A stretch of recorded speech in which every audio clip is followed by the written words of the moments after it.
Hello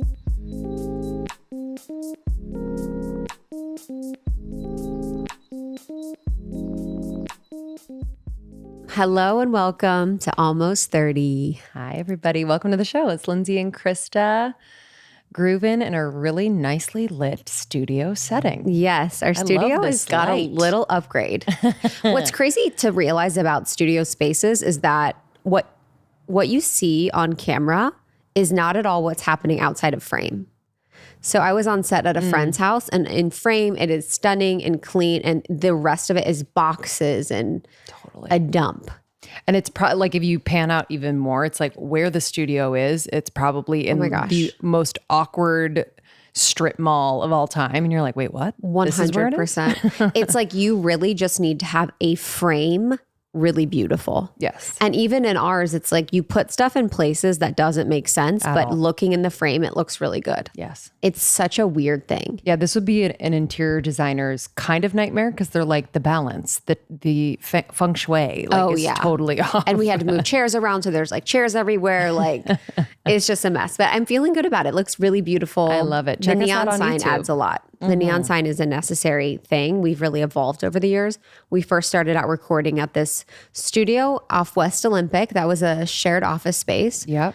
I had to pitch them in a boardroom and tell them that we would promote their shared co-working space. Which we did, in order for them to let us record. And then eventually they said, without telling us, no more, and then locked us out. And then they locked us out more than one time. When we had guests scheduled, I think we broke in once. Mm-hmm. Illegal. All good. It's all good. You guys made a promise. We were going through, this is so bad. I remember us going through the drawers of the reception desk. I remember too. No one was there, and we were looking for the key to the studio. I 100% remember, because I remember she had a bunch of keys in that reception drawer, and I remember looking for all the keys, and I was like, you had to watch the front, and I wonder who the guest was that came when we got locked out and what that journey was like. But yeah, then they started to lock us out. Then we started to record at some other random place. Yeah. Did they lock us out when we were interviewing Daniela Kende, or was that just us? Yeah, that's a good one. Because then we took her to an abandoned WeWork room. Yes. Because it wasn't WeWork to begin with. It was another workspace. This one, I forget what it was called. But yeah, so they locked us out, and then we started to record in abandoned WeWorks. Like there was like a bunch of WeWorks in downtown Santa Monica, and my ex was working at WeWorks. So we would sneak in as his guest and then invite people. And there was some that were under construction. And because it was under construction, no one would go in there. So it would allow us to be in there longer. And I remember recording one where we called someone on the phone and had him like on the call. And we were on the floor surrounded in like cords and wood and dust. Yeah. I think the ceiling was being repaired and there was like plaster everywhere. Mm-hmm. But like the anxiety that gave me as someone who follows rules was insane. Yeah. For me, I'm like, this is a day in the life. I'm like, fuck the man. I'm like, we got to take from the man. Oh my gosh. It just like the quality was so bad. I remember one time when we were working both of our full-time jobs building Almost 30. And I was so tired because I think I traveled for work that week and we needed to record to get the episode out because we haven't missed in 700 episodes. Yeah. And we just got on Zoom and recorded an intro, and I'm like, damn, I was really sending it in. That blew. And I felt, I didn't like it. I was like, I don't like this feeling. Yeah, I know. Of just really sending it in. And then we started to record in advance as much as we could. Yeah, then we started to batch. Which was nice. Batching is so key. It's not my favorite thing to batch so key, so but far. Also like sometimes we'll talk about things that are relevant in the moment. Girl. And then it comes out a month or two later. You're like, hey guys, that show is no longer like a vibe. Like Girl. No one's talking about it anymore. That headline, old. Girl, that headline, old. That man I was talking about dating, dead. Yeah, dead. Like it's actually kind of nice for me because then the topics, if I'm talking about someone or I'm talking about something, it's so late that like the people don't know. Totally. Yeah. It's clutch for dating. Uh-huh. And even talking about situations in LA, whatever, if I'm like, oh, I went to this thing, no one's going to know because it's so late. Completely. But it's not the ideal. You want to be really, really on trend. But yeah, guys, we started literally on our closet floors to abandoned warehouses, places that we used to sneak in. The sound was horrible. To my kitchen in West LA. to your kitchen in West LA, and I remember having guests over, in your kitchen. Big ass guests over to my I know kitchen who you're thinking in West of. LA. A few. I know the guests you're thinking of. I'm thinking Don't of a say few. It. Oh, big ass guests, like big famous, like kind of famous. Yeah, what do you mean obese guest? Couldn't fit through the door. All good. All good. No, I was thinking of a really tall, big man that came. I won't say that one. Okay. But yeah. And yeah, it was his energy was It was also really crazy. big. I needed to open the door. I was like, yo. Yes, like. But we had Jerry O'Connell there. Mm-hmm. We had Eliza Schlesinger, Sophia Amoruso. Yeah. Oh my God. Prayers. Oh, we had Lauren Kennedy there. Oh my God. We had, dude, that was crazy. I mean, I love that though, because like, I do think it's pretty normal for these little setups to be in the most freaking random of places. And that was when podcasts were really starting up. Like people weren't building out their podcast studios in their home. They were literally doing them at their kitchen table. I remember, so I think I said this before, but when we built our studio, the last one that was like, got a lot of press. I think it was one of the first studios that like got built that was like really beautiful because people weren't doing video a lot at that time. We're really late on video, but didn't have like the aesthetic for the studio really down. It was more makeshift, just kind of doing whatever. And obviously now studios are so built out and they're so beautiful. But it was like, I remember that was a big moment where I'm like, wow, to have our own studio that we designed and decorated felt like a thing. But then obviously you want a goal and then you achieve it and then you don't care about it. You're like, I'm over it. Literally, anyway, like we achieved redesign. it. I'm like, moving on. I'm still not enough. I'm like, yep, my dream happened and I still don't feel any better. I don't feel any better about myself. Oh, the goalpost always moves is what they say. The goal, I mean, we hadn't even achieved the goal and the goalpost had moved. I said, I want a bigger studio. You're like, Architectural Digest? Boring. I need the cover. Yeah. I need them to make this an example of the rest of the studios for all time. 100%. But here we are. So Lindsay this morning goes to me, have you ever watched Love is Blind? And I said, have you ever watched Love is Blind Japan, Sweden, Brazil, and waited for Love is Blind UK to drop? No. I am late to the game. I feel like I haven't watched current television or whatever in a so cool. very long time. No, just What, like you think I you have wish. a family or something? I literally am like, oh, you think you're not a single woman? The reason with a I lot of free love time? Love is Blind is like, I've been craving just to chill out in my, like the brain chill when you watch something that's just like so satisfying, entertaining, but you also don't have to think and like think about a plot really.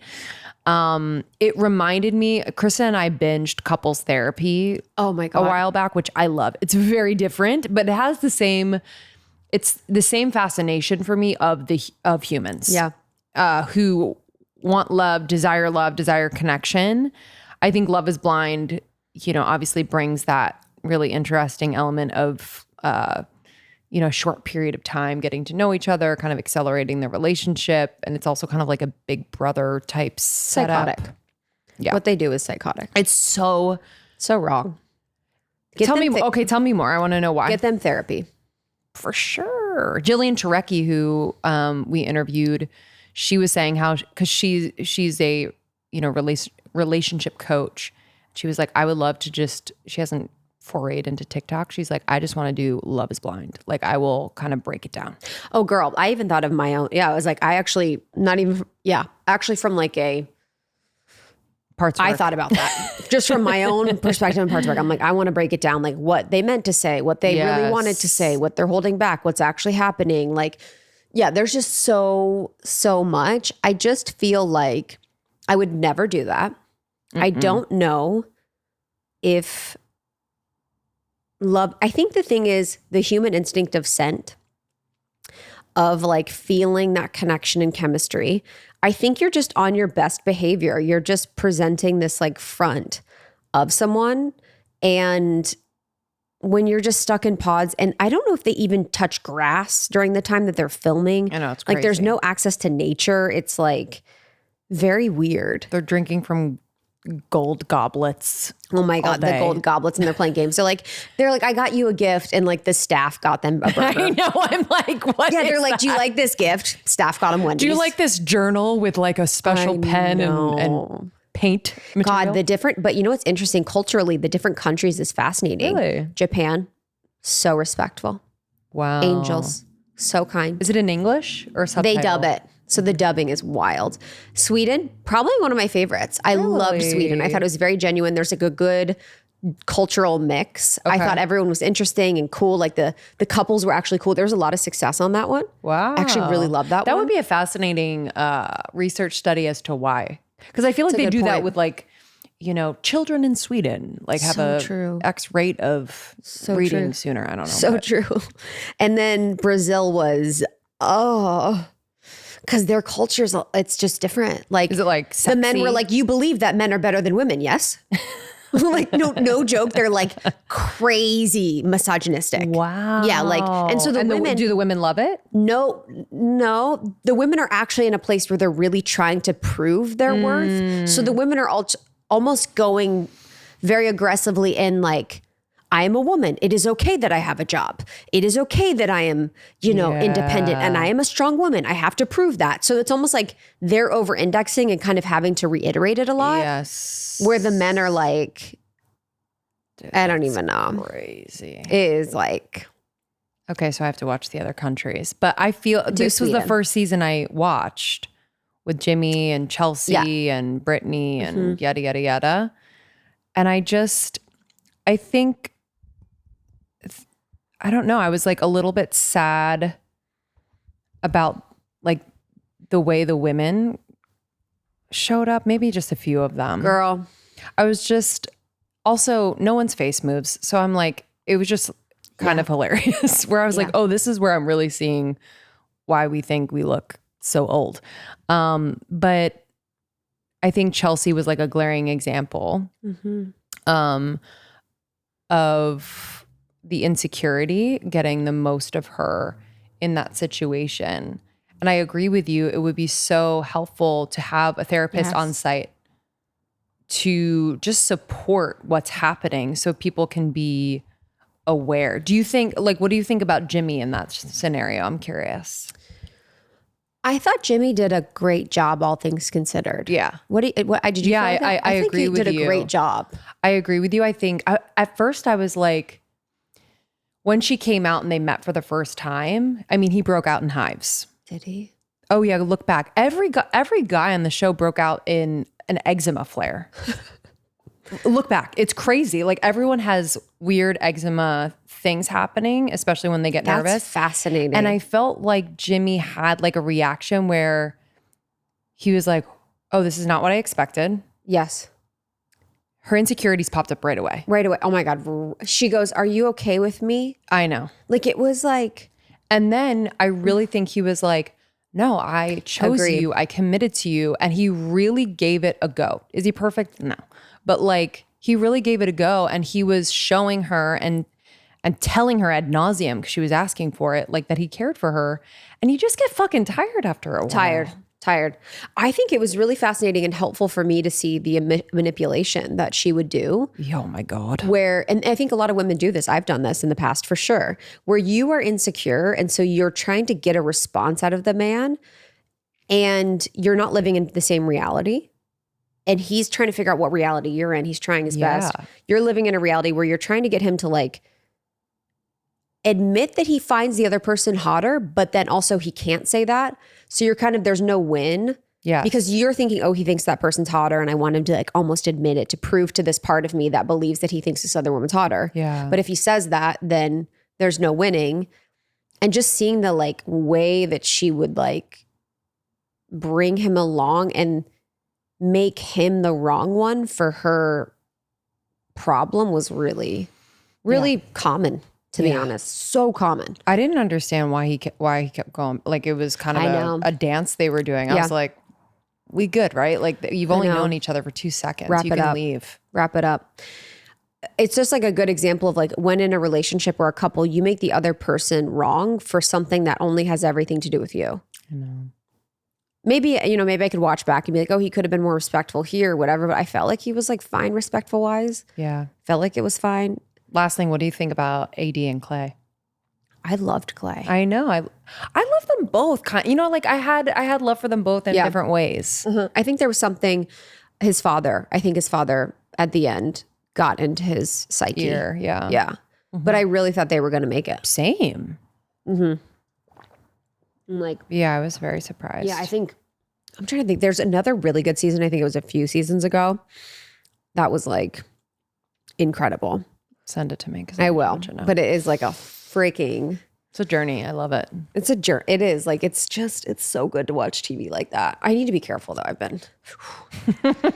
was like the other day, I'm like, we need to start Gaia again. Yeah. I need to start watching history again. I've just been watching Planet Earth just to kind of my brain. But girl, I've been my brain with some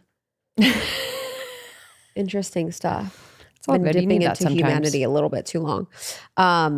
So today on the podcast, we have Angie Lee and Mike Lee from Soul CBD. Soul CBD is an amazing brand. I actually brought their bath bombs to my retreat. Ooh. So my girls got their CBD bath bombs on the retreat, which was freaking the best because they had these beautiful bathtubs and they got to just relax at the end of the day, especially with travel. And then they also got these little pre-packed of the out of office gummies, which is microdose THC. It's organically farmed. It's vegan. It's gluten-free. And it's like a THC CBD, like perfect combo. Yeah. Combo.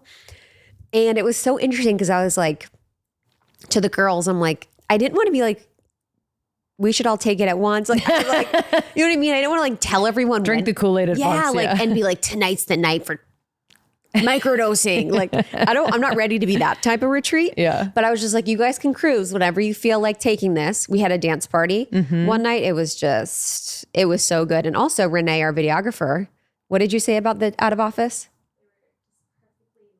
She said they were perfectly light. So I gave her a lot of them and she said that they were perfectly light. So she's such a huge fan. Because usually sometimes when I take THC, it can be a little bit too much, but it is like the perfect balance of like relaxation and ease. And so I love their products. I feel like CBD is something that I didn't use for a long time, but when you find a really good CBD company, it just makes so much sense. I also really love their sleep. Oh my God, their sleep is like I took it the other night, girl. And I told Sean I was tired and then I was like, I'm going to take this thing. And I sat on the couch.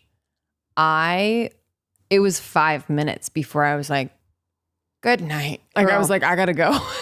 It felt so good. I love that feeling of tired where your muscles finally relax. Yes. Your brain like just softens and you're like, I'm not overthinking anything. I'm ready to rest.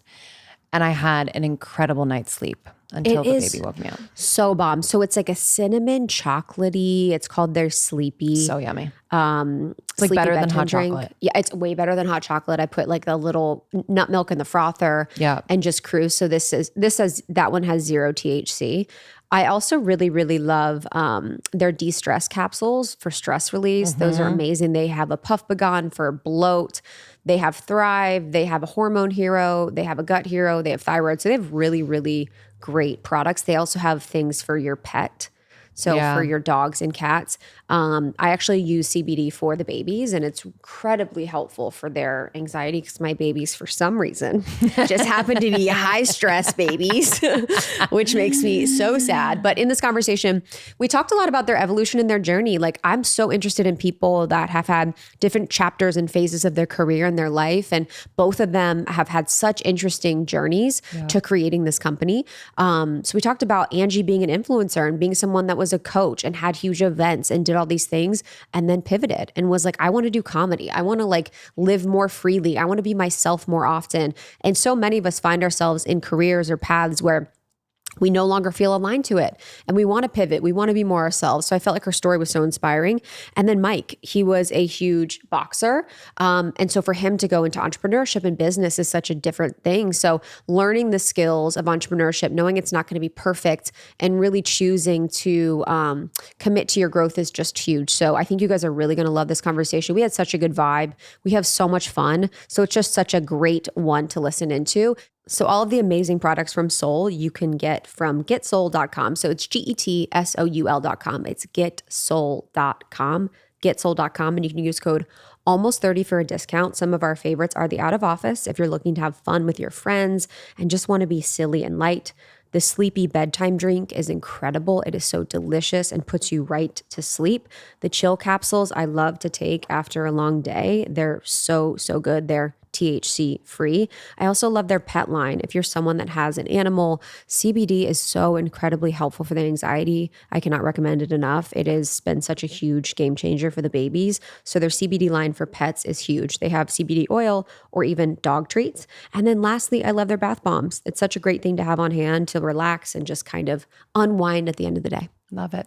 Thank you, Mike and Angie, for joining us. If you love this episode and you have some friends that are either starting a business or you feel like they are ever evolving as well, please send it to them.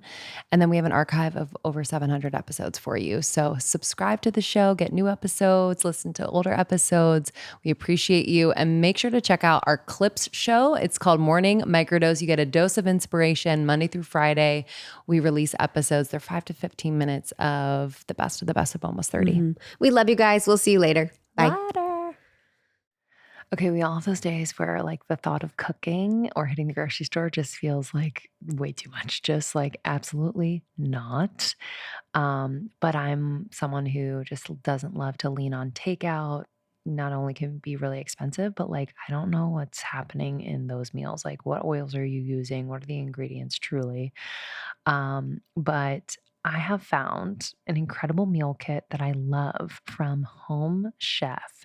They have a family menu that is changed the game for us. And I've also gifted it to a bunch of other people, mainly new moms, people who have just had babies. It's been awesome for them.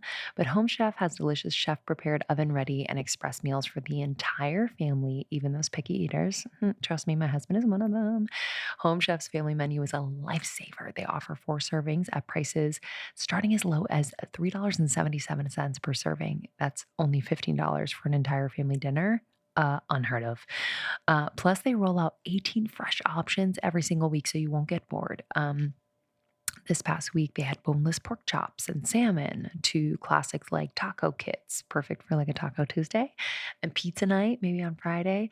Imagine indulging in a delicious homemade feast that even your hardest to please kiddos or partners will love without the hassle of prep and cleanup or breaking the bank. I mean, I'm in. So it's been awesome. I highly recommend Home Chef's family menu, especially going back to school. Y'all, just make it easy on yourself. You're going to be nourishing your family and also saving time and money. So for a limited time, Home Chef is offering our listeners 18 free meals. Go to homechef.com/almost30fam.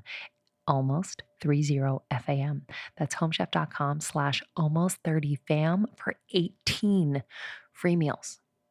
Got that? Do not wait. Do this right now. homechef.com/almost30fam.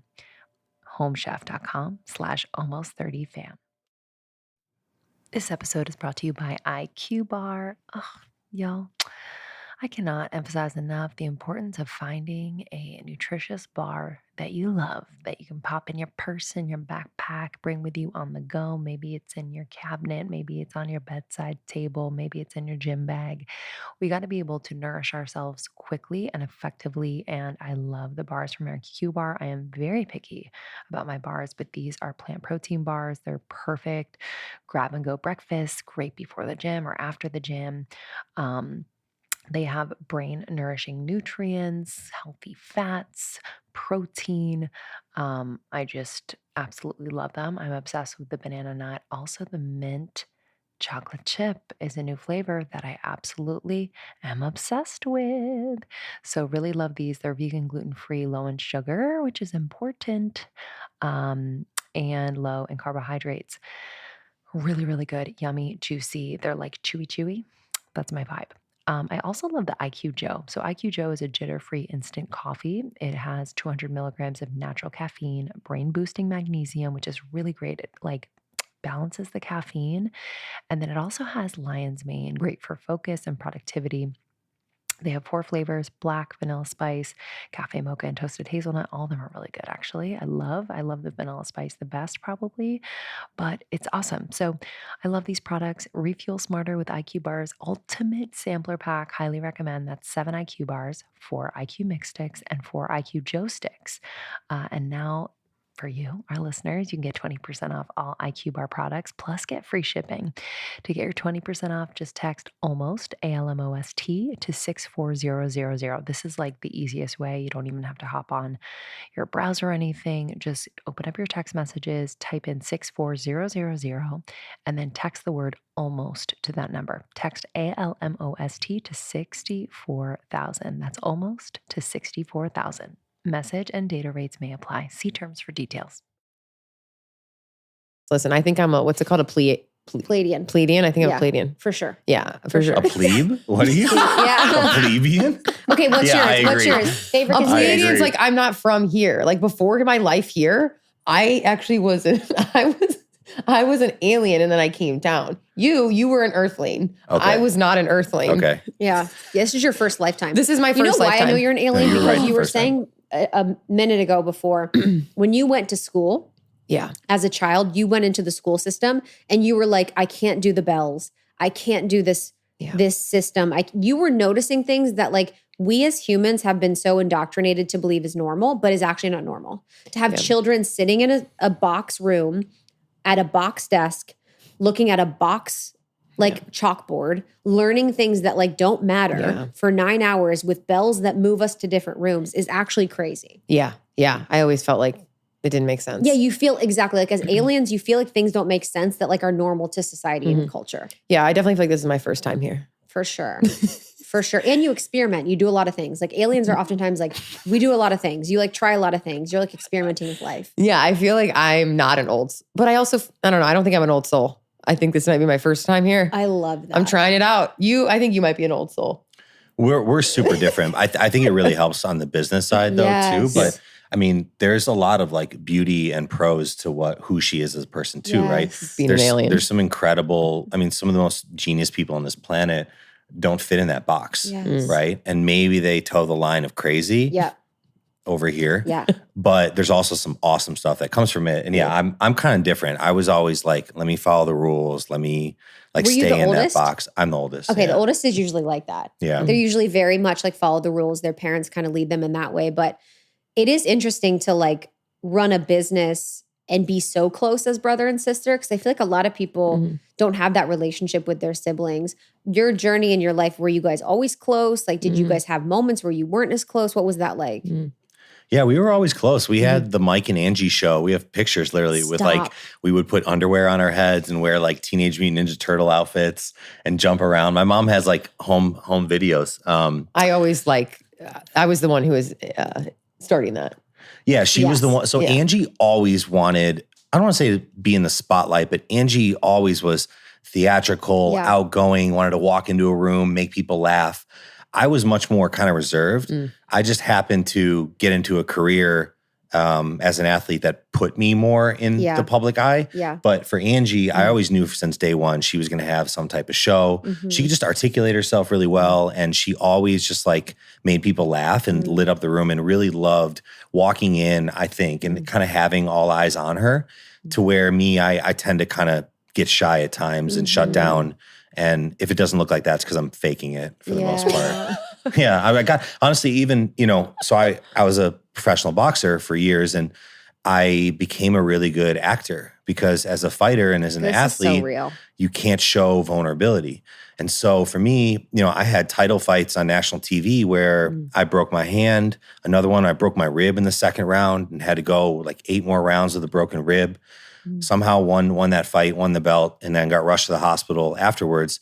But in those moments, if you show you're hurt or you show vulnerability, that's a weakness and you'll get taken out and you'll lose. So at a very young age, both from my father and just learning, coming up and getting better and better in sports, vulnerability was a weakness. And ironically, now that I've retired, now I've realized how much of a strength it is. And especially as like a man and now having a son, learning to be vulnerable and wishing I had that aspect of me. But the one of the things that boxing really did for me was because I couldn't show vulnerability, even though I was extremely hurt, extremely depressed, extremely anxious at times, I became a very good actor. And so if I was nervous, if I was scared, the world wouldn't know it. And while that served a lot of great purposes for me, it also kind of created this like stress Dissonance. And feeling like I wasn't being me and feeling like I couldn't express myself.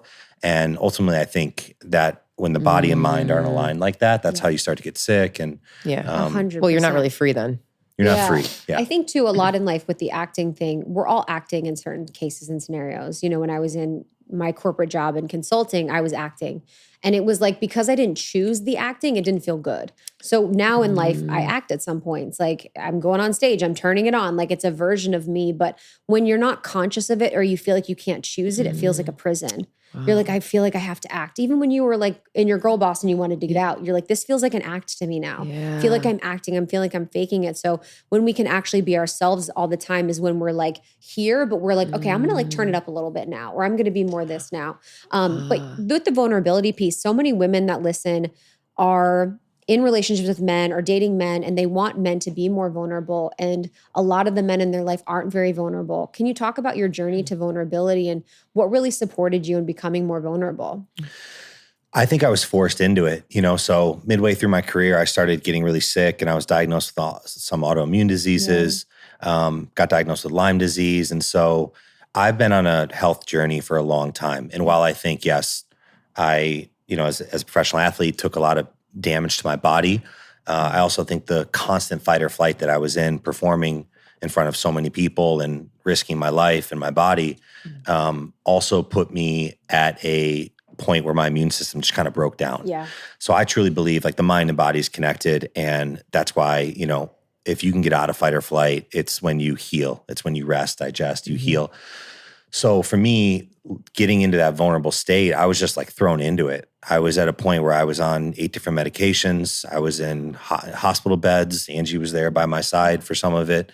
I'm still on this journey. I literally just went down to Mexico 3 months ago to go to a stem cell and Lyme clinic in Cabo, and spent 30 days there with a full like treatment plan, feeling so much better from it, which is awesome. But as many people know who have chronic illness, I'm just constantly on that journey. So it threw me into it. So I was forced into it in a sense of like, wow, little things. Like I would notice with a therapist or like breath work, when I would cry and bawl my eyes out, I'd feel so fucking good. This literally just happened a couple of weeks ago. I'm working with this awesome like somatic therapist, and I just started bawling my eyes out during the session, and I felt on fire for like 48 hours afterwards.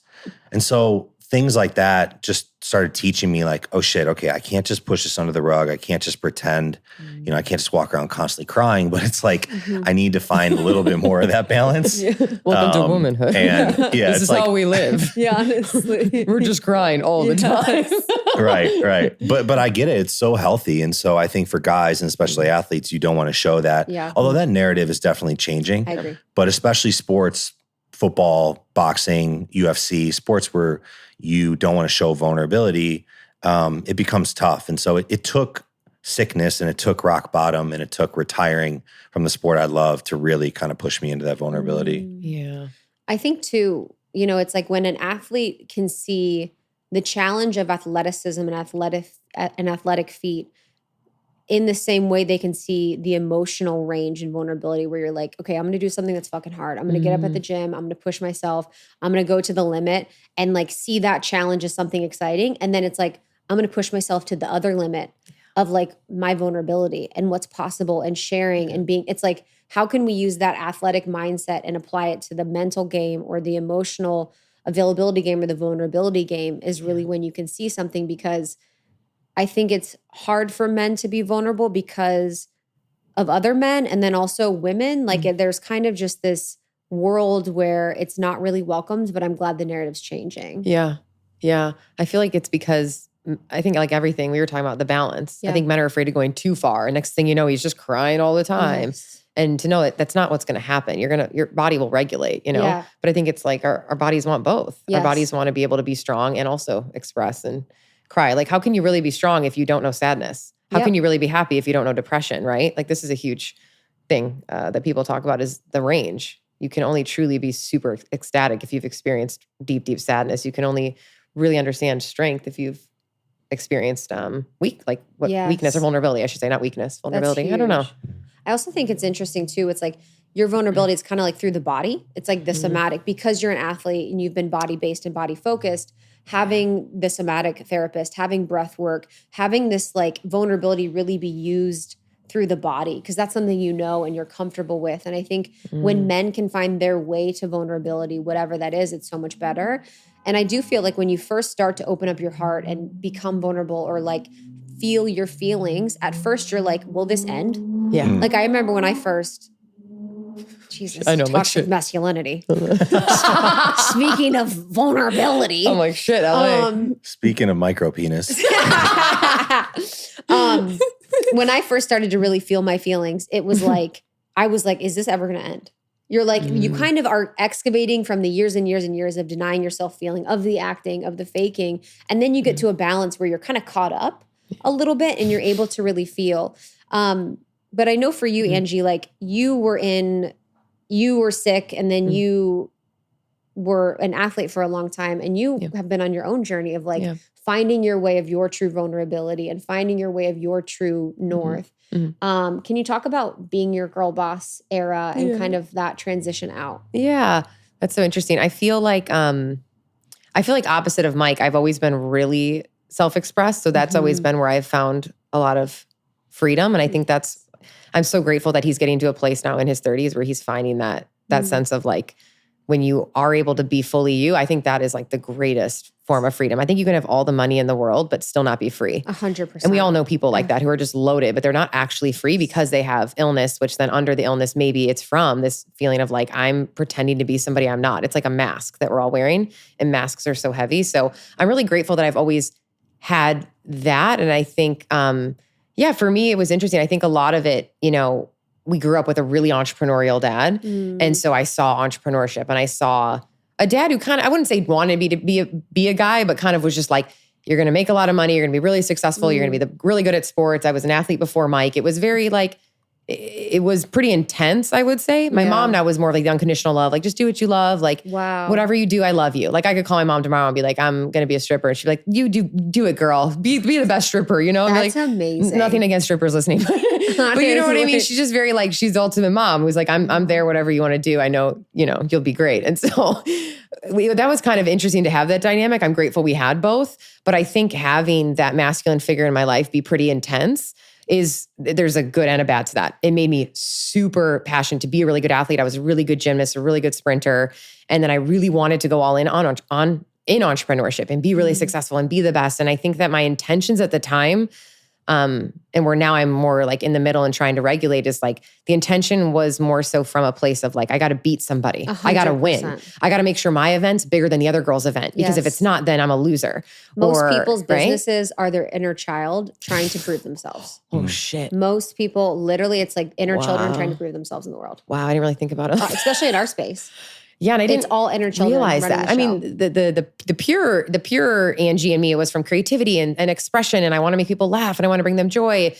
I would say half of it was that, obviously, but then the other half was a little bit of like in my 20s, it was like, you got to be the best because if you're not, you're going to fail. You got to be the best because if not, you're going to be broke and then homeless and no one's going to love you. Like it was just deep fear. It was very fear-based proving energy. Yeah. Proving energy. And me and Sam, our mutual friend Sam Skelly, have talked about this. The proving energy is a really good fuel that can really, really work. And I think it works for a very long time. Oh, it worked for me for a long time. Until it doesn't work. Yeah. And then you're like, fuck, my car will not turn on. Yeah. It was the fuel I used. What am I doing? Proving energy I think it can make you really successful and make you a lot of money until all of a sudden one day it hits you and you're like, oh no, I got to put a different fuel in this car. And then that's where it has to shift to like service or creativity, or I do this because I love it, or it brings people joy. Like it has to shift. And I think that's what the last few years have been now for me in my 30s is like, oh, what do I want to create and do because I truly love it? And whether it's Soul, our products, like knowing that we actually help people. Like I love reading the reviews. Like I'll sit there and I'll read them or I'll text them to Mike and I actually feel them. I'm not just like, oh, cool, it helps someone. Oh, cool, it helps someone. I'm like, holy shit, this really helps someone. Or like when someone comes up to me and tells me at an event, like, hey, your gummies, they've like literally helped me with my anxiety. Like I wasn't able to like leave my house. I just got that the other day and I like started crying when this girl left because I was like, that's fucking real. That's what business should be about. So maybe that's like very feminine of me to say, but I'm trying to get back to like the heart of things versus like before it just felt like that was the energy in the 20s is very proving. Like I got to make sure my dad knows I'm successful because you know, if I'm not, will he still love me? Like it's some deep shit when we're doing things to prove. Yeah. But I think the next level, like level 2 of the game is when you can work from a place of like, I'm just being me. This is what I'm here to do. And it makes people happy or it helps them. Yes. That's winning. Yeah. And that's my next, I know that's going to be the next evolution of who I am. Right. That's from like the soul-led place, not like the ego or not the inner child or anything like that. Or to make our parents happy or other people happy or whoever, prove right? Something. I think it's really powerful too, where you said you feel things from the business. And I think for any entrepreneur, if they're building a business or anything like that, it's actually letting things that are really beautiful reviews or accolades or achievements land and like feeling it in your body. Because a lot of times people don't celebrate the wins. You know, they're on to the next goal. They're on to the next thing. They're thinking about the next vision. And it's like when you don't let wins land or success land, you're not going to ever let it land and you're not going to ever be where you want to be. And you won't be as big or successful as you are. So actually allowing the good reviews, the accolades, the achievements really land and feel it in your body is such an important thing that I think entrepreneurs can do. And I'm so glad you said that. Oh, and like really being proud of yourself, you know? Yeah. We in Austin last week, my hairdresser was like, hey, can I text you something? I'm like, sure. He DM'd me. He's like, I have this client who his wife was so depressed and anxious. And this is a rare case, but she literally couldn't even leave her house because she was dealing with such debilitating anxiety. And I was like, oh my God. And he's like, I gave him some of the new out of office gummies, which is a THC CBD blend, which you think, okay, some people are taken to bliss out, have a good time, social anxiety, alcohol alternative. To have fun. Yeah, these things that are inserted into the bucket of just having a little bit more fun, feeling a little bit better. But then there are some cases that I actually wasn't super aware of that are literally helping people to leave their house. And she tried a bunch of different gummies and microdoses and she couldn't find one and it helped. So he was like, well, you connect with my client. She just ordered some from your site, but she has to wait a few days, but she can't wait a few days. Can you meet up with this guy? So I got in my car and thank God I obviously had some on me and I met up with this guy and I drove like 30 minutes to meet up with this guy because the thought of his wife going one more day without something that helped her, I was like, I would want someone to come meet up with me because I know what it's like to be in situations where I've had panic attacks, I've had anxiety attacks. And if something works, like, fuck, I hope someone would drive to meet me. And so was that efficient? No. Did it make me money? No, I wasted an hour of my life, but I didn't. I did it because I'm like, at the end of my life, I want to look back and know that like, that was real. We created something that actually really helped someone. Yeah. You know? And so it's not like, oh, was that like, how did the Facebook ad do today? Yeah, am I habit stacking? Yeah. Was I gushawing on the way there? Was I ice rolling? Like, no. But I was just driving there thinking like, this is what life's about. Going out of your way to help another human because it just felt good to do. Because I, in the future, want another human, not even having that attachment, I want another human to do it for me. But I would hope that we all are able to like give back in those ways. But no, it wasn't as scalable or as sustainable as just saying like, click the link and buy it, you know? Yeah. So and I think have moments like that. We started the company because of a need and a necessity, especially for me to get out of that fight or flight I was talking about. So being on 8 different medications, I knew like number 9 wasn't the answer. Yeah. And so I fell in love with CBD, THC, a lot of these things that at the time in 2018 when we started the company was a little more stigmatized. Yeah. So just kind of learning about, you know, everything from like mindset to what you're putting in your body. And it's the whole supplement game we dove headfirst into out of necessity. And we started the company as kind of like a little side hustle. Like we never started the company as like, okay, we're going to go out, raise money, then do a Series A. And if we do this, we'll do that. It was really like, this shit is awesome. It really works. If we do a phenomenal job of sourcing, we can help a lot of people. And I still remember having those conversations in her apartment. We started in a spare bedroom. You know, we're literally labeling the bottles ourselves and running to USPS. It's like 15 minutes from here. Yeah. Oh my God. The one off Main? It was Brentwood. I was living in Brentwood. Okay. Yeah. It wasn't far. It was right off 405. Yeah. Mems. And so, and it's wild. Oh my to God. think, That one's like a dump. Yeah. Wait, which one? It was across the street from the Getty. It was across the street from the Okay, that's Getty. a different one. You guys were in the Bell. Yeah. That was Bel Air. Yeah. The one The one I'm thinking of is The one what? the one USPS I'm thinking of. It's like everyone's in their Crocs and pajamas, and like there's camps outside. It's fucking crazy. Yeah, well, it's funny because I used to always go at the end of the day and drop off, and there was a huge line. And I remember I'd have these blue envelopes we would use. And at first it was like 5, and we were pumped on that. And then it turned into 10 and 20. Yeah. But I made friends with the women working the front. Yeah.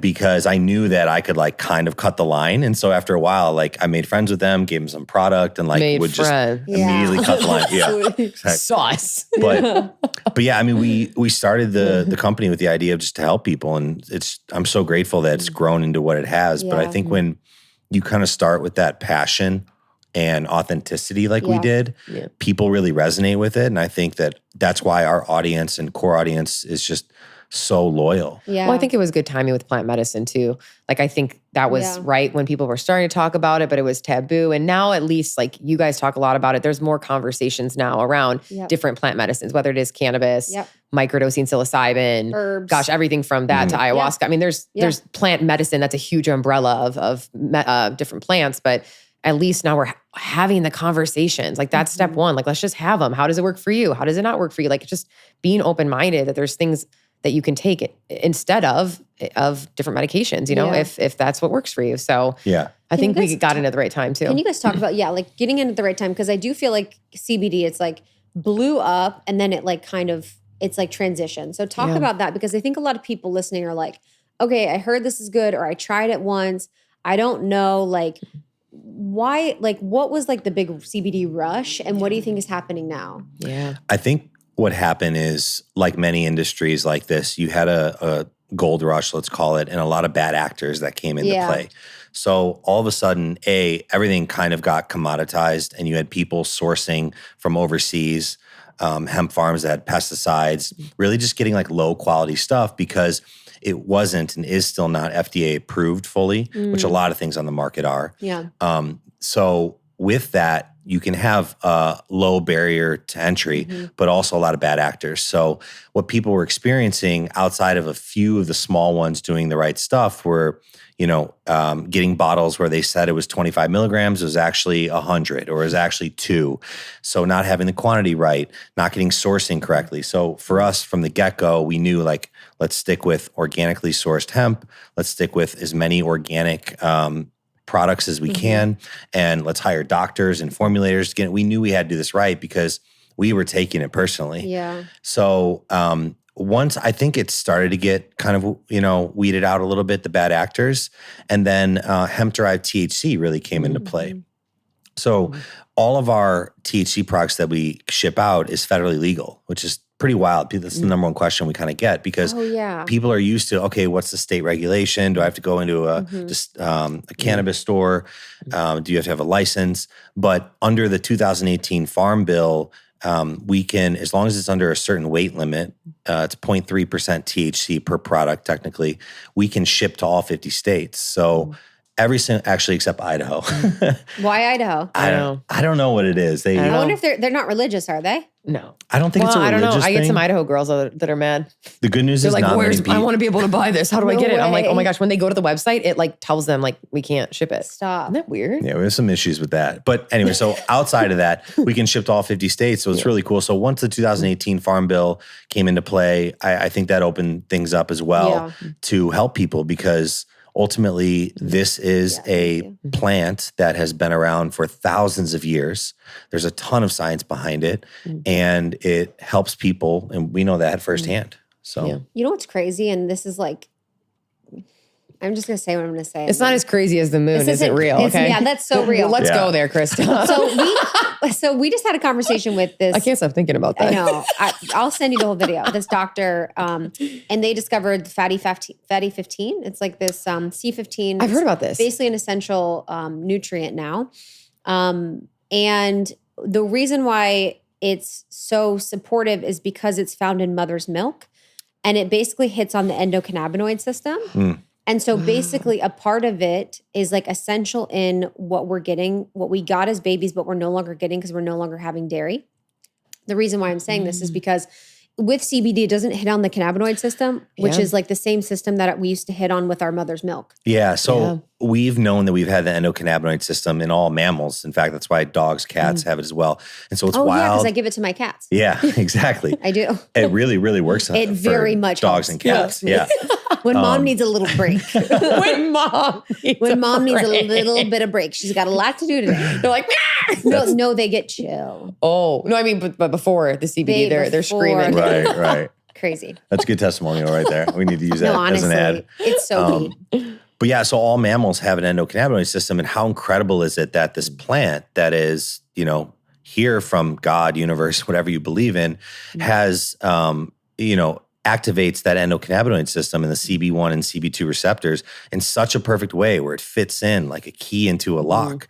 And it, the endocannabinoid system affects so many things in the human body, your nervous system, which mainly affects fight or flight, gets you out of it into parasympathetic. So it's just incredible that this thing that's naturally grown is kind of being demonized by the government, by the FDA.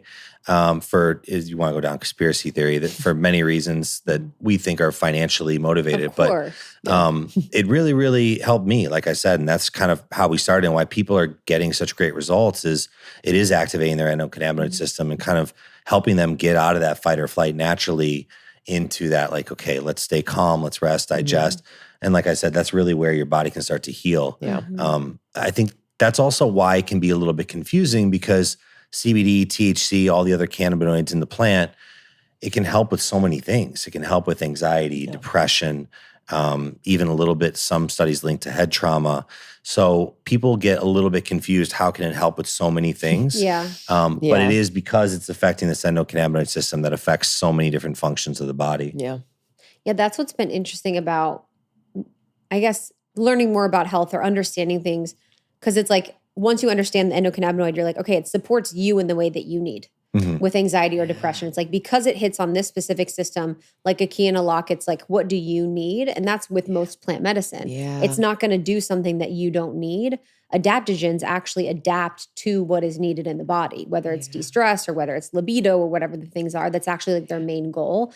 And even like, that C15, it's like it helps strengthen your cells, which helps so many things. You can't really say it's like one thing. Yeah. But That's when so you true. think about, so you had anxiety and related to your transition and related to your work. What was your anxiety journey? Yeah. I honestly, what's crazy is I think I had my first panic attack before Mike had one. I had mine in high school.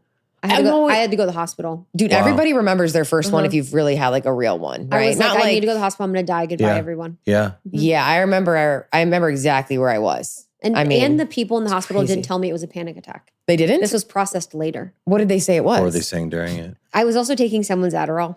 Oh, okay. You might have And actually they been said, having don't take other people's drugs. Oh. And I said, But still, it's Adderall, which is prescribed by many doctors. by many doctors. Yeah. So Not by my doctor at that time. But right. Wow. But yeah, that's anyways. crazy. Yeah, I remember, I think I was like 24 and I was in a car and all of a sudden I just like had that out of body experience where you're like, I'm in a movie. I'm not really, is this life? What am I doing? Like you're like looking at your hands. You're like, what the fuck is happening? It was super trippy. And I was in it for like a long time. Like it was like days, like weeks. Like that's alien things. I know. Was I like going, Truly. maybe I was like, was the Yeah, something was happening. I think I was like, something about me and the moon. Yeah, something was was sus from the there. moon. I still to this day actually don't know what happened. It was one of the creepiest, weirdest things. I'm like, was I drugged? Like what happened? So it brought like these really big anxiety attacks and panic attacks. And CBD at the time was one of the things that I was like, I will try anything to just get grounded and get back into my body. And then where I really started using it as well is I used to have really excruciating, painful period cramps that left me like on the bathroom floor, like horrible, like puking, passing out, like really, really bad. And so that's when I started to also study that it can help with obviously your central nervous system, your immune system, and really bringing down inflammation that helps with period cramps. Because period cramps essentially are like prostaglandins, like high inflammation. And so I would just like chug one of our bottles instead of taking a ton of Midol. And that would be really, really helpful because I just wanted to go down more of the natural route. So that's where I really got into it. I was like, okay, first it was for anxiety. Then I was like, wait, this can also potentially held my periods that were really painful. So yeah, and it is crazy that it can do many things. And now I feel like in this season of life, I'm using it a lot for sleep. Like I use it for different things for different times. Our out of office gummies I use on flights now because I have flight anxiety. Wow. I'm just like always afraid I'm going to die from turbulence, even though logically I know I'm not. I would like that. But my body is like, we're going to die. Like, I'm not afraid of dying on a plane. I'm like, oh, I would like this. Yeah, I just want to like feel a little bit more like, oh, I don't care. Relax. Like turbulence, whatever. It's fine. Yeah. Like it's just jello. We're just vibing. I wonder too, and I don't think people talk enough about the trauma of having really painful periods. And like once a month, if you're a woman, I've never had that, but once a month, if you're a woman that's had a really painful period, then every month for like every time a month, you're like anxious about feeling pain for an entire week.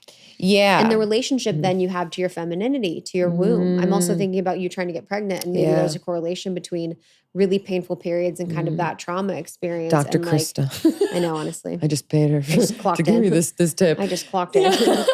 No, I mean, I think more so what it would be for me is because it was just like the first hour that it was starting. It wasn't days. It's like the initial start. So I would always be afraid, I don't know where I'm going to be. And what if I'm like somewhere in public and then all of a sudden I would call it like an episode. What am I going to do? Wow. And I don't know if it's coming at 28 days, 30 days, right? There's a little bit of a range. So that's where I'd be scared is where am I going to be? Wow. And I would just go into bathrooms. So I usually just go into a bathroom. Like one of them was before a speech I gave. The last one I had was a few years ago. Thank God. It's been 3 years since I've had one. But about 4 years ago, it was like 2 hours before I was going to speak. And I remember Clay, like we had just started dating kind of, and he was like, what's going on? And I'm like, I'm going to look like I'm dying, but I'm going to be okay in about 40 minutes. Just watch. And he's like, what? And I'm just like laying on the bathroom floor, get super hot, get super cold. I puke. It's like a whole thing for 40 minutes. I'm like praying to God that I'm not alive. I'm just like, what is happening? It's like an episode. And then I'm good. Like once it's over, it passes. And in those cases, I have to take like a ton of CBD and like a Midol. Like I got to like really get it out. And then I went and spoke on stage 2 hours later to women, like hundreds of people, and they had no idea. So it's very like when it's on, and then it's over. Wow. It's like an episode. So, and I still to this day, I'm trying to figure out what that is. I don't know if it's like, I don't think it's like endometriosis or anything, but I don't know. It's just been an interesting thing. My mom had it too. So wow. I don't know. It's interesting though, because it definitely is a physical pain that's made me afraid of childbirth because I know for sure I'll just like get an epidural because I don't want to, if it's anything like that, I can't do it. Maybe just like, absolutely not. I'm out. Maybe there's something there. I don't know. Whatever. I don't care. Look at me. I'm like, I don't need to heal all my childhood wounds. I'm done. I know. And then you've been here for 5 minutes. Okay. We're going to go back to this, but I just needed to talk about Clay and like being chosen. Oh, okay. On that. We got a lot of girls listening. So we just got a lot of girls. We're going to be back. The ladies want this. Because I need you to tell the story Hold on. I want to make sure I don't flash my tit to you. Okay. About Clay choosing you, because I think a lot of women need to be expanded into like the idea that a man can like completely choose you. No, I found him and then I told him, you must be with me. Yes. Well, yeah. So before him, like I told you, I was just like dating the Chads, right?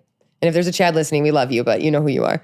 And I felt like I was always like, I have to pursue him and like convince him why I'm awesome or like impress him, which is like so embarrassing because now I'm like cringing thinking of like what I said to people probably like, you know, I don't know. Like, what do you want me to like and say? Yeah, just like, look how cool I was playing the role of like, I don't know, the masculine, more like let me like, okay, we should go to this restaurant at this time. Cause like, I'm so good at also like planning and putting things together and like, you know, and so, and then I just felt really like, is this really the way it's got to be? Like this isn't the way it should be. And then, yeah, I was doing my event in 2018 and he dropped off a note and I was with my ex at the time. And so I called him creepy note guy for a while because I didn't know who this guy was. I knew of him, but my mom came upstairs. She's like, some guy left you a note and like flowers downstairs. And it was like, congrats on your event. Like, this looks so great. Like, I was like this sweet little note. And I was like, okay, like, and I remember like my ex, like I was still dating my ex. So I was like, oh, what a creep. Little did I know, you know? 100%. So it like started with that and he would just like leave these subtle little things. And then he again dropped off a note at my doorstep when I was living with Sam Skelly. It was like this beautiful written note that was like, I literally remember where I was standing outside when I read it. And I was like, oh, it's him. Like I met my husband. Like cause he just saw me. He like saw me. Like the only person who could write this note would be someone who like kind of at least understood me somewhat or felt like they saw my light, right? Yeah. And so I remember that's when I was like, oh, wow, like this is interesting. No guy's ever like put in the effort to like write me a note and like actually say, hey, like Tuesday, I'm picking you up at 6 and we're going here. Or like, it was always like he was the leading it, and I never had that. I always had like, I was the one who was planning everything and doing everything. Totally. And I don't think that's the way it should be. Because if it's a grown ass man, they know how to do it. And if they're not, they just don't want to. And that's okay too. But if he wants to, he will. Men are simple, but they're not stupid, There's the male species right here. So what's your thought on that? I think will they say, will. And men like to hunt and pursue if they're really interested. With that. They enjoy it. That's what they're here to do. Yes. They want to take action and to pursue something, right? If he was ugly, you would have called the cops. But That's big facts. he wasn't. That's big facts, my so brother. all of a sudden, it's romantic as hell. That's big facts. Very my brother. true. Very true. No, I'm initially kidding, I remember really. being like, oh wow, like this is interesting. So I think that and I don't know who said this, but like if you want to be with a guy who you are the pursuer, then that's fine. Then you're choosing that. But you're setting the tone then from the beginning. Yeah. But if you set the tone from the beginning that like I'm good, I'm happy, like I'm joyful in my life. Like if you want to come into it and add to it, that's awesome. You're the cherry on top, but like, I'm good. I think that's the attractive energy to a man is like seeing somebody already in their joy and they're like, I want to be part of that joy. Yeah. And let's have joy together. Not the like needy, desperate, like I can't breathe unless I'm with you and you must complete me, which I was kind of in before. And I think that a lot of women, that's the energy they're coming from, which it's easy to be in that energy. I get it. It's amazing to be in love. I get it. I do believe we should want to be in love. It's one of the, that's why we're here. Yes. Why are we here? We're not here to work. We're here to experience love and then die, right? So I get it, but also I could see why I was in a situation where he was attracted to that, and then I just decided, hey, what would happen if I just leaned back and then he could plan the dates. He could, And so then you got the letter and the note, and then did he reach out again? Or then he showed up with a knife one night. Yeah, honestly. Sounds like a serial Then he killer. locked me in the basement. No, dude, I just got out of the basement last week. It's fine though. It's fine. It's This is your first so media cute. appearance. So cute. You actually have the chain right behind you. So they go over this, and I remember I looked up at Sam and I go, do you think he wants to just like be on my podcast? She's like, no, dude, he's Girl, that's pursuing the you. trauma of being a public figure. That would be like, girl. I had that the other day. Who was that? Someone was like, no, literally, I was out to lunch with this man, and he goes, I want to be on your podcast one day. I'm like, thank you so much. And it was like a date type it was situation. like a get to know each other vibe, but it was Oh. absolutely not. I'm like, this is a no for me. Yeah, you're like, oh no. Well, So I'm like, oh, do you want to unpack your whole fucking life in public, babe? yeah. I'm like, I'll make it a good one. So yeah, I think women Okay, sorry. should. Continue with your story. yeah, so I you think- got the note, and then yeah. you said, "Is this?" Yeah, and then I was like, oh my God, you think he's just like trying to be on my podcast? And she's like, no, maybe he like likes you. And I was like, what? She was like, yeah, maybe he likes you. I was like, no, like I think he's just trying to be on my podcast. And at the time, so like I told you, and I'm super transparent about this, we were, I guess, considered an age gap relationship. He was older, and I never dated someone older. That was never my intention. I always thought I have to date someone my same age, which now looking back, I'm like, why? Why did I think that I had to date a 30-year-old guy? Like, which most 30-year-old guys are probably, for good reasons, are not ready to be in a serious relationship and give you maybe the world that you want. And so I was like, okay. So I kept putting it off because I was like, oh, I can't be with someone older. And then I felt like, wait, why not? Why don't I at least just go on one date with him? And so, yeah. And he planned the whole date, picked you up, paid for everything. Yeah. Oh my God. Yeah. Yeah. How long does he still lead in that way? Yeah, absolutely. Yeah, absolutely. Wow. Yeah. Yeah. And the only time when it doesn't work is when I try to override that and then we get in fights because he's like, no, let me lead. You know what I mean? Because I think a good man wants to lead, right? We have a male species What here. do you feel like that? Do you feel The like good man wants to lead and he wants you to lean back and trust him. Yeah. Men want to be respected and trusted. I'm reading the books right now. This is what they want. The male species, what men want more than anything in the world is respect. Yeah. Because they find that with their romantic partners, that's really attractive. Like that can immediately change the polarity of a relationship is like, damn, she respects me and she knows that I'm the leader and I've got this. And like, she knows that like I'm the leader of the family and the unit and she trusts me. It's when women start to nag and not trust that men are like, oh, this doesn't feel hot anymore. Is this true? One of my favorite podcasters, his name's Scott Galloway. He does more like business and markets, but he talks about, and this is a good thing, but women have more higher education right now. They're excelling in the workforce like never before. No, but I know what you mean. All these incredible advancements for women in general has also, in a sense, kind of created where women maybe need to feel more masculine to do those type of things. And so, which I don't think they do necessarily, but there's a lot of men and boys in particular that are struggling right now. Yes. and they don't feel like men and they don't feel like they can, buy their first home or they can get that respect that you're talking about. And I think ultimately men, if they're a very masculine guy, they do want that feminine type of girl. Mm-hmm. And that's fine if a woman isn't feminine, but what I think is those polarities attract. So really what you're talking about is what you were searching for was like a very masculine guy that knew what the fuck he wanted, when he wanted it and how he wanted it. Because like the biggest thing is I've heard growing up, I'm not a relationship expert, but it's like girls are like, oh, should I text him? Is he going to text me back? And dude, if he wants to text you back, he will text you back. Yeah, men know how to use a phone. 100%. So does he know how to use if he's his not phone? texting you back, like you honestly. kind of like know the answer is Yeah, what absolutely. I'm saying. Yeah, there was never a question. There was never a game. There was there was never any of that. There was never any of that. And obviously, we're not perfect. Every couple goes through shit. But there was never that ever. There was never confusion. And I think that's beautiful because I think that's the way it should be. I think there should be like oh, okay. Like I'm clear on what this is and what's going on. But yeah, I think men more than anything really want respect. And I've learned I didn't know how to respect a man. And these books, I mean, nobody taught me. We didn't see An Amazing Marriage with our parents. And then there's not like a class you take in college, like how to actually respect a man. You're just taught like men suck, they should do everything for me and kind of like damsel in distress. And I'm like, oh wait, what would it look like to actually like give that respect to a man? Because when you do, they'll give you the world. Men want to provide, they want to help, they want to give. They love giving. You guys love that. That's what you're built to do.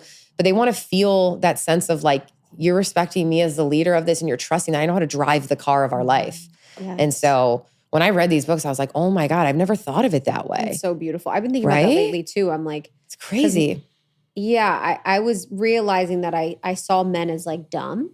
Yeah. Or less than, We are dumb. Yeah, I was like, or incapable.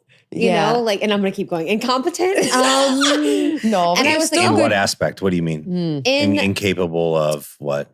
Incapable of like leading the way that you could lead leading in the way that I relationship. could lead, or incapable of being trusted enough to like run things, like being like, I'm going to let you call the shots. I'm going to let you like make decisions for the household. I'm going to let you lead us spiritually, emotionally. Like I did not trust that a man could do that. And I had to be honest with myself where I was like, oh, I really don't. I love men. Like dude, there's nothing better than being around or in relationship with men. But I was like, I have to be honest that I really don't trust them in the way that I want to trust my man. And I had to think about that. I'm like, okay, how could I have a better relationship? Find men that I do respect, find men that I do really look up to, bring a lot to the table, and just be more honest with myself about that judgment, because I think a lot of women feel that because of media, because of society and culture. Like most TV shows, the dads are like stupid. Idiots. The dads are stupid idiots. The moms run the show. The moms are like sassy and smart. And I think we have been programmed to think that men are a certain way, and we kind of live with it unconsciously, sadly. Yeah. And I just think, God, I love this topic. I think that a lot of times, like let's say someone is interested in someone else or cheats, like you'll notice it's not always like, oh, that other girl was prettier or hotter. It's usually the woman that made them feel the most respected. 100%. Right? Like she actually saw him for who he is and like said thank you to him, didn't nag him, didn't act like his mother. Like that's when I think it all starts to go down. But if you come from an energy of like, I trust you, you're the leader of this team, I'm the supporter, but I also obviously make decisions too. But like, I think the energy then shifts and he feels that and then he wants to rise up. Totally. But I think as women, like the feminist movement went maybe a little too far, like anything, there's a nuance and there's a middle ground. It went so far that then we were like, no, we run the show. We tell men what to do. And then men were like, whoa, what's going on? And then we've had some weird dynamics and I don't know. I'm not a sociologist, so I don't know. But I do feel like though, and this can be like the last part of it, but it's like I do feel like though women don't feel safe enough to be led by men.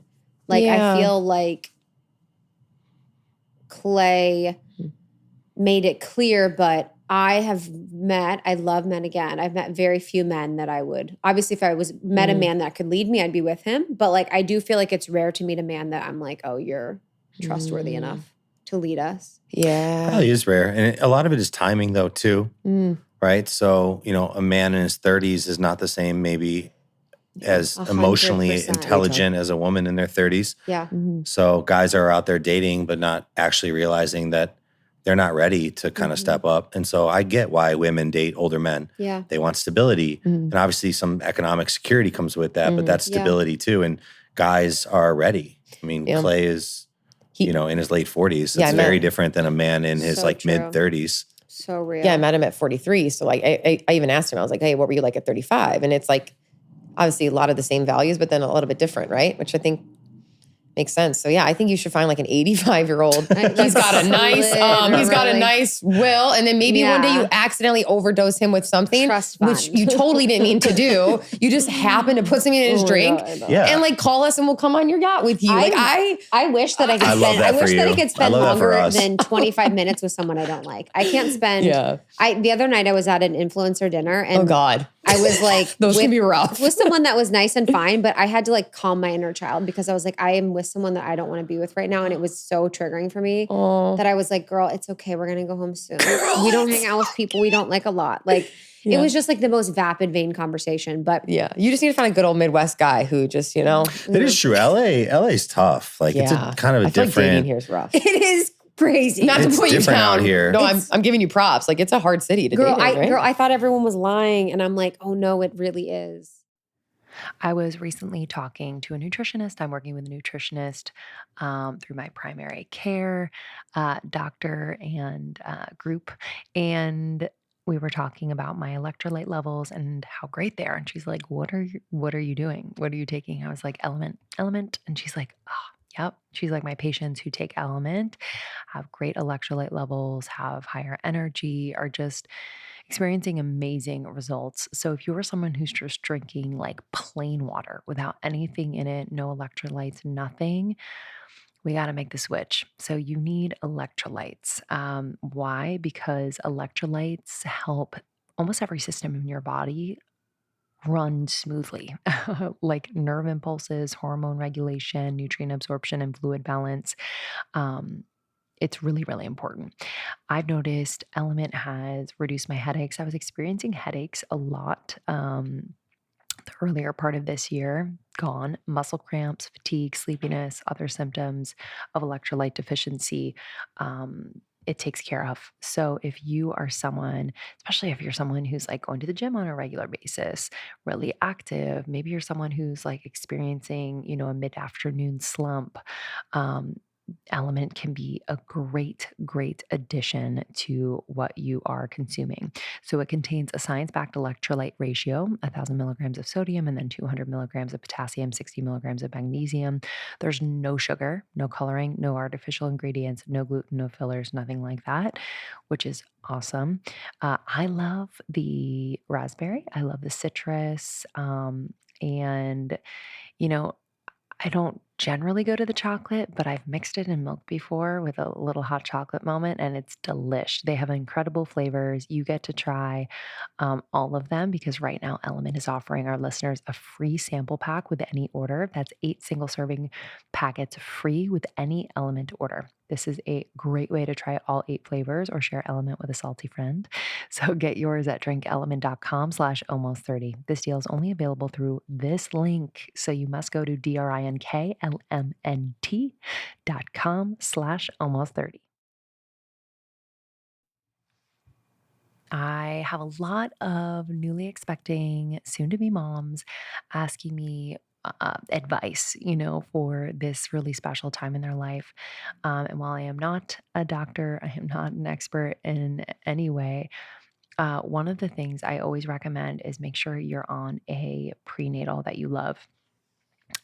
This is really important for the development of the baby, especially the neural tube and the brain and really everything. And so I recommend Ritual. They have Ritual's Essential for Women Prenatal Multi. It's awesome. It has everything you need, including methylated folate and nature identical choline. So this supports baby's neural tube development, very important. It has omega-3 DHA for brain and early vision development. This is really, really great support from mom to baby. And then vitamin D as well to support fetal bone health.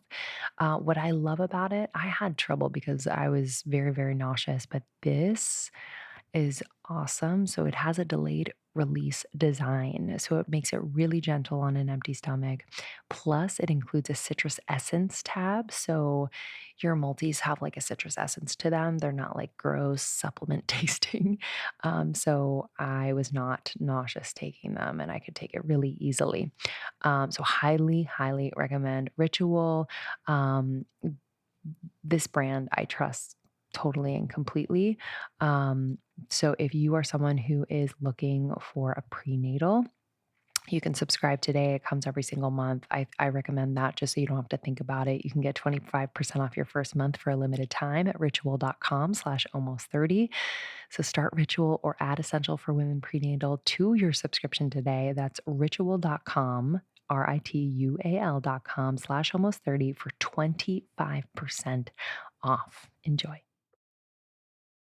I think also why you were able to let Clay lead was because your guys' relationship too, like where you in your life have been more in your feminine playfulness, like lightheartedness, fun, flowy, and you've always kind of held the structure. You've been doing masculine things. You've been in that masculine. You're kind of like more following the rules and stuff. So it's kind of like he's been leading in kind of a certain way in the masculine. It's definitely how it is with the business. Yeah. It's Yeah. like No, but I Angie's think the even chief growing fun up. officer and I'm the chief executive officer. So it's like, it's a good dynamic for us. Would you Yeah, I think suggest that if someone was like, I want to start a business with my sibling, would you suggest that they do that? It's tough. I'm not going to lie. There's times when we really will butt heads, or I'm like, why aren't you doing this? And she doesn't understand me. I understand her. I do think we always realize that let's put it out there on the table, like everything. And I think we did this kind of early on, whether it was about everything from the financial aspect to equity it, to whatever. equity, to roles. It really brought resentment down. Because I think we've both had resentment at times naturally, but we're like, we are brother, sister first, no matter what. And so that's always been number one. But like laying out, okay, this is what I'm going to do and this is how I'd like things. How would you like it? So at least that resentment's off the table of like, I told you what I wanted to do and how I think this should go. I wouldn't recommend it unless you have a really strong relationship, unless you really flow well together, because family's forever. That's like a lame Fast and Furious quote, I feel like. Families forever. No, and I think there's forever. different. I think that, I mean, God, and you have a partnership where she's almost like become your sister. She But is I my think that it's like seasons too is what's interesting, right? Like who Mike and I were when we started this, like we're both so different, and we should be, right? We've grown up, and so I think there's different seasons where like Mike's health journey has been like there's been times where he's not able to like work, let's just say it like it is, like as much, and like that's been really hard. Like it's so impressive that Mike's been able to like uphold this company and run it while he's been like sick for a lot of it. Like that, nobody knows that really, like behind the scenes. And so there's been different seasons where it's like when we started, I was really busy growing my brand, doing events, and then he was boxing. And so it's also, I think, finding that ebb and flow of seasons. Like now your business partner, she's has a kid, like she's not going to be able to work as much. And so I think there's like some interesting stuff there that like, I think Mike just being more like private about stuff doesn't share that, but I think it's really admirable and really cool. Like it's easy to build a huge, massive, 8-figure brand when you're feeling well. What's really hard is to do that when Mike's done it, a lot of it not feeling well. And that's like fucking really crazy. That's hard because there's people feeling well who can do it, but I'm like, he's done a lot of the work as a CEO, like doing that, not feeling well, which has been impressive. And so, but I have empathy for that. I don't know what that's like because I've been like doing my events and stuff, and I'm the one more so like talking about soul or connecting with the influencers or more of like the face doing that kind of part. But he's running the back end, like the harder part, and like not feeling well. And that's real. Like, and I think that's cool to be open and share that because it's real. It's fucking real. And people need to hear that because on the outside, you just see on Instagram or social, it's like founders, like happy, perfect people who are making money selling products. It's like, no, what does that actually look like? It looks like seasons of up and down. It looks like, you didn't feel well for parts of it. And so, but still having to get on calls and like do stuff and hire and fire and like, like that's the real story that people I think want to hear. Right? Don't you? When you want to hear like founder stories? Yeah, I just think about, yes. And I think about like, because I've been well and you've been well, I'm well. That sounds so funny. I wish you well. Because we've been well. Because you, Trump, I wish them well. I don't know what it would be like to be in a body where I'm sick. Like how do you deal with that? Like I would be, it makes me like want to cry thinking about it because I'm like, you'd be hating your body, frustrated, sad, but also you need to love your body. And you know what I mean? What's that like? Yeah. It's tough. It's a mental battle for sure. It's kind of like the way I tell my girlfriend is like, it's like Chinese water torture. Like if you're familiar, it's like it's like one drop On every your single forehead. on your forehead. Yeah. Over and over and over. And it feels like it's not that much, but like when you wake up every single day and you have some type of pain, which I've dealt with a lot of, whether it's headaches, inflammation, fatigue, just chronic illness, Lyme disease, which can be really brutal. It's tough, and mentally it's like 2 step forward, 3 step back, 1 step forward. You're just constantly on that journey. As she was talking, something kind of like resonated or popped up in my head was that I think ultimately what's driven me, and I'm trying to fix it now that I can reflect on it, but also had its amazing parts, is that I've always felt like I'm not enough. And I think that made me become one of the best fighters in the world. That made me push through days. I mean, like she said, like I literally spent a month in Mexico. Basically, my team took over, not working because I'm at a clinic getting poked and prodded with IVs and bags and ozone and stem cells. And I've had days building this company where I've had to, many days, lay down in bed and cancel calls because I have migraines so bad that I'm laying down for like 4 hours. It's been a really fucking rough journey. I'm doing so much better now, which is awesome. But I think this underlying, and I don't know where I got it, this underlying like I'm not enough has pushed me through that. So it's like, it's been a blessing because it's helped me achieve all these things. But now I'm kind of like looking back being like, all right, how do I feel like I am enough? Like, how can I slow down a little bit? Like I'm 37 right now.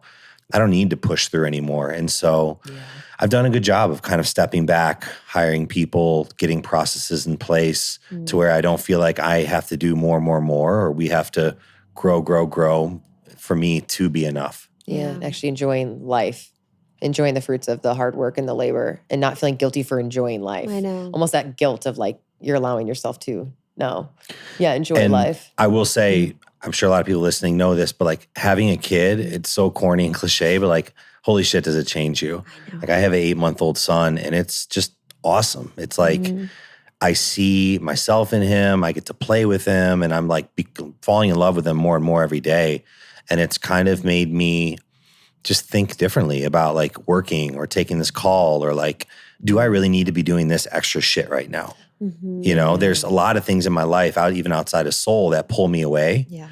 And I'm like, I only have so much energy, especially battling Lyme disease and all this stuff. So ever since he's kind of been born, I've canceled a lot of calls or investments or opportunities where, okay, yeah, I could make more money or I could go to that dinner meeting and maybe meet someone, right? Where I've been like, no, I'm going to stay home. I mean, even this LA trip, normally for me, I'm so go. I wrote even a list of people that I wanted to go see and like have dinner with and meet. And it was mostly kind of like career based.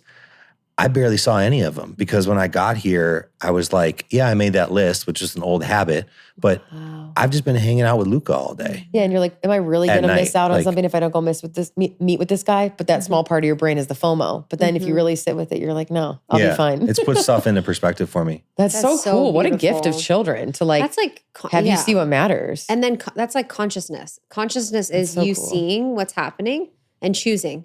Being like, okay, oh, my old self made the list. Oh, that's that list that my old self made. Okay, here's what matters. You know, like it's actually simple. It's like being consciously aware of like old patterns and old processes and choosing what's best for you. But yeah, you're very open and vulnerable in a really like, it's funny because I'm around so many spiritual men and spiritual teachers and leaders that are men. And their like vulnerability is so like manufactured. It's like so like I'm holding space. Yes, it's just like so manufactured, and the way that you say stuff is just so like authentic. It's just very refreshing. Thank you. I appreciate that.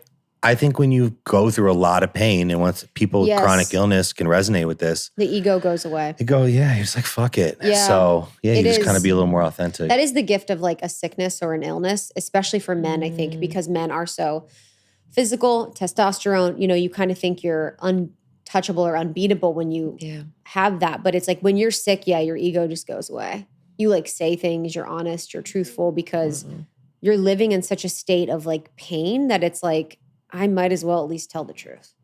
That's it. You know? So, you know, I've said this before, but that's where like pain is a gift. Yeah. It's like kind of my big thing that I've said, whether I'm speaking to people or really, it's mostly I'm speaking to myself, right? Because I'm trying to constantly convince myself of it. Yeah, most of the time we are. That pain is a gift, right? I have no other way of looking at it. Yeah. If I look at it the other way, like I'm fucked. Like it's going to go down a negative spiral that I don't want to be in. We can swear on this show, right? Yeah. Okay. Oh, fuck, I hope but so. when I look at it as this pain is a gift, and I just don't know yet how the pain is going to be a gift, and I play this exercise all the time where I'm like, okay, close your eyes where I'm talking to people or even myself. Think of a moment in your life that was so incredibly fucking painful, right? And now think about the gift that came from it. Because hindsight is 20/20. You can do that with past experiences. And so I started training myself to do that of like broken rib, you know, missed this, didn't get that win, or fucked up here. Holy shit, that turned into such an incredible gift. And so I constantly try to play that game in my head so that when I'm going through those moments of pain, like a couple months ago in Mexico, I'm like, this is going to be a gift one day. I don't know how, but it's going to be. Yeah, that's a huge, like very, very powerful perspective shift. And I think when I've had phases in my life where I can't get into that, it's like I'm kind of still stuck in the victim, or I'm wanting, it's like. It feels good to be in the victim. Oh, That's yeah, the problem. I love it. And I could spend some time there. But I think when you find that way to look at things in that positive way, it just changes your life for the better. It creates more opportunities, creates more presence, and it just makes life fun and beautiful. Like even my dad's so sick, and like I'm like, okay, what is really good about this? I'm like, his sickness has made me like so much more tender and caring to him, and like present with him and every aspect of him, because he's dying. So I'm like, okay, what is this? Like how can I just suck the juice out of every moment that we have together? And how can I make it really beautiful? And without it, I don't think we would have like this closeness or this kind of shamanic like journey that we're on. But yeah, I think that's so beautiful. Yeah. What do you think you've learned? You know, you learned that pain is a gift. What is something that you've learned in life that you feel like is kind of like your motto? Oh, that's a really good question. Just have fun. My hat? Oh, my hat over there. I was like, where's that? Yeah, I don't know. I mean, like, I feel like there's two answers coming through. I think one of them, I haven't learned the biggest one yet. Love you know, that's real. Yeah, I feel like, I feel like I'm too young to answer that question. What have you ever heard the whose podcast is it? There's some gal basically said you shouldn't take advice from anybody under 50. Almost like your life actually begins at 50. Like that's really when you deepen into your like. I'm triggered. Your wisdom. I know. It's funny I'm like, because when I hear podcasts people under 50, but I'm like, she's right though. Like, talk to people 50 and up. They've got some real fucking wisdom. But it's funny because we're like, ew, parents. We're like, I know. You don't know shit. I know. And also, like, listen, everybody's life's been different. Like, Mike's gone through things that a 50-year-old maybe hasn't, so he has experience through that of pain. So again, it's a very loose quote, but it's saying like, my best moments of my life and the most heartbreaking and the most wisdom, it's still to come. Like, call me when I'm 50 and I'm gonna have a different response than right now at 34-year-old Angie. But I think yours is related to I do know like that I'm fun. really into, I really try to come back to that. Levity. Even me being, I'm obviously still a human. I go through hard seasons, and I think I'm still trying to always come back to, being silly, having fun, and That's not it. taking it too seriously. Because like, guys, like, I mean, the moon isn't real. We're on a ball. Yes. We're basically made of water. We're cucumbers. Yes. And it's all going to end, as much as like we're all afraid of that. So to me, I'm like, I don't want to look back and be like, dude, you took shit so seriously. And I always just like, I find the funny in everything, which can almost go to a fault because it's like sometimes hard for me to be serious, but I think everything is a bit. Like Mike knows when we're just hanging out, I'm making bit. Like I'm always thinking everything is so funny because like humans are so fucking funny. We're so weird. We're all like wearing these clothes and walking around being serious. We've got jobs and we're like, hello. Like, what the fuck are we doing here? I just it's heard so this weird. Theo Vaughn clip. He was like on his podcast. He's like, see, in nature, man, he's like, they've got it going on. He's like, everyone in the forest knows what's up. They know who's who. They know how to operate. They're working. He's like, it's us that comes in and we're like taking a pill, playing on a computer. He's like, it's us that like doesn't get it. Yeah, it's been my saving grace. Like I'm so grateful I was given that. I don't know by who or what. Like, but in my hardest moments, I'm just like, oh my God, can you find the funny in this right now? God, that's such a Can you gift. find the funny in this? It's actually dangerous. Me and my like best friend from home, like, girl, we'll like some shit will be so so not laugh worthy. And she'll be like, yeah, like they just, died. And I'm like, that's crazy. like it's like, I cannot, like we are like, it's just, it's so bad. No, like I at my funeral one day, like I want people laughing. Like that sounds weird, but like I want it to be like a party. Like it's all good. So I don't know. I've always kind of been that way since we were little. I just like think that I was born with just like I don't know. I just think everything's silly and funny. And it's the only thing that gets me through when I'm like really sad or depressed. I'm just like, okay, wait, this is fucking hilarious. Like you're going to look back on this one day and think this was so funny. Yeah. Where can I find the fun in this? Where can I find the fun in this? And I think like asking that question with anything you're doing, right? With life or business or relationships, anything like, can we just make this more fun? Like, how can I make this more fun? And everybody's answer to that's going to be different. Yeah. But I think you can make a boring moment, like going to the DMV, more fun. You could just be like, oh, I'm going to make fun of people online, or like not fun of them, but just like play characters or whatever. I'm just going to go back to my troll life. No, like, I'm a troll. Not like you're like loud. On Katy Perry's page.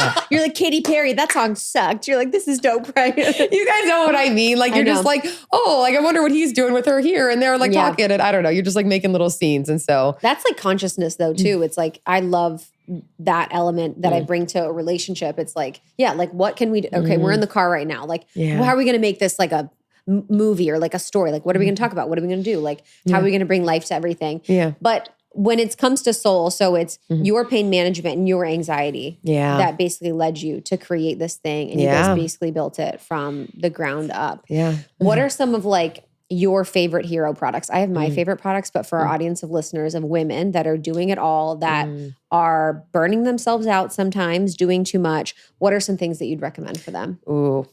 Oh my gosh. Okay. If I had to pick three, I'm like, ooh, that's hard to pick three. Okay. Number one, the Sleepy gummies are amazing. They're bomb. They're one of our biggest sellers for a reason. They taste delicious. They work really, really well. And I'm saying like, this is genuine, not just because this is our company. People who've tried so many different sleep gummies, and for some reason, they just didn't hit like ours do. So we have 10,000 5-star reviews on insane, it. Dude. I know, like thank God. And that's people who like are writing them. Like imagine the people who aren't leaving a review. Yeah. So maybe there's like a zillion. But the Sleepy gummies for sure. I love the blueberry or Sleepy drink. Sleepy drink is the best. Sleepy drink's really yummy. It's like really chocolatey. Yeah, like it's like a yummy. I just had it yesterday on accident and I forgot it was Sleepy. Oh my God. And I went to, thank God I had a massage. So I was just like. Yeah. You're like blissed out in your massage. I was like, she just kept trying to talk to me. And I was like, you're like, lady, shut up. Sleepy gummies for sure. Because I think if you get good sleep, that can change your entire life. Like if you're not sleeping well, it's really hard for your body to function and do anything else.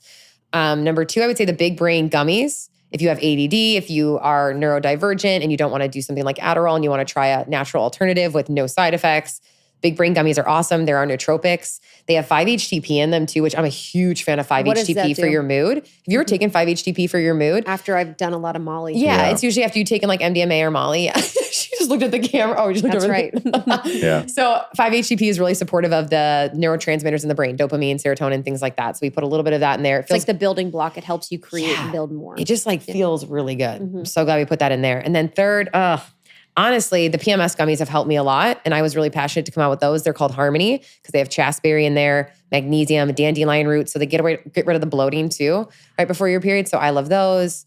Oh my God, I want to say Out of Office now, but that's number 4. Out of Office is so good. Those would be the top 3, I would say. Yeah. I mean, the Sleepy, I think, is our number 1 selling product. I think there's like a sleep epidemic or something going on in America. But the Out of Office gummies are everything Out of Office on the site. It's kind of like a sister company. It's our microdose THC gummies. So we have some that are 1.5 milligrams, 3 milligrams, and now 6 milligrams. But the 1.5 milligram is 1.5 milligram THC and then 15 milligram CBD. That's my favorite because I'm sensitive to it. And it's just such a nice low dose and ratio that we put together that it just kind of blisses you out. So it really helps people with anxiety. Just honestly, the biggest reason, this is super interesting that people are taking it, is alcohol replacement.